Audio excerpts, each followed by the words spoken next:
What is the first game in the world? Computer space. No. Galaxy game. No. Pong. No. Today, we're taking a look at a game that paved the way for the entire video game industry. The question of what the first game in the world was is one that many people ask.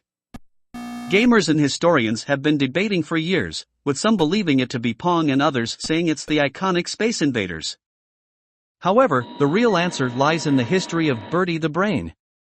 Video games have become a multi-billion-dollar industry with millions of fans worldwide. But it all started with the development of the first electronic games. In the 1940s, electronic computers were developed to aid the war effort.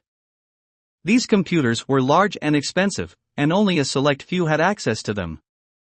However, computer scientists and engineers began to see potential for these machines beyond their wartime applications by the end of World War II.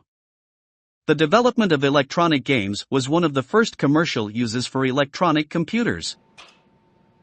The first electronic game ever invented was called Tennis for Two and was created by William Higginbotham in 1958. It was a simple game that used an oscilloscope to show the trajectory of an oscillating ball. However, it is not the first game in the world. That title goes to Bertie the Brain, which was created 8 years earlier. In 1950, the world was introduced to Bertie the Brain, the first electronic game played on any device. It was created by Joseph Cates, a computer engineer who wanted to introduce computers to the general public. At the time, computers were a mysterious and complex technology that few people knew anything about. Cates wanted to create a game that showed how easy it was to interact with a computer. Bertie the Brain was a note-and-cross game similar to tic-tac-toe.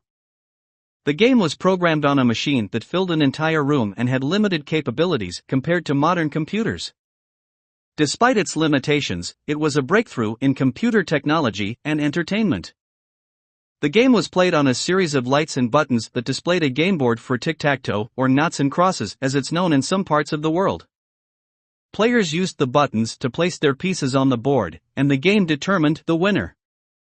While it may seem simple by today's standards, at the time, it was a technological marvel.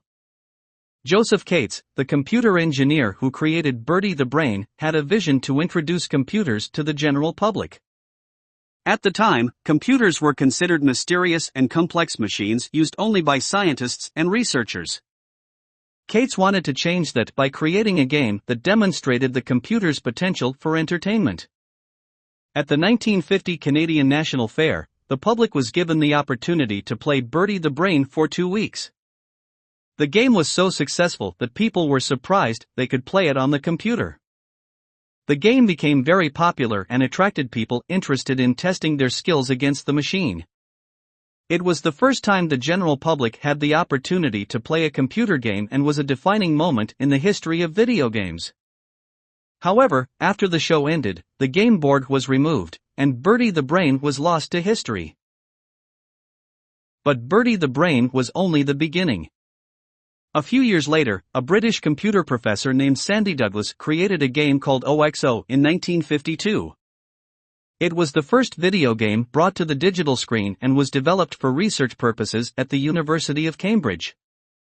The game used a graphical interface to display the game board, which was a significant advance in video game technology. OXO was a version of tic-tac-toe, but this time it was created on a cathode ray tube display, allowing the game to be played electronically. The game used a rotary telephone controller to select the desired cell on the 3x3 grid. The game was not developed for commercial purposes and was only available to those who had access to the university's computer. Despite this, it was a significant milestone in the history of video games as it was the first game to use a graphical display and paved the way for future video game developers.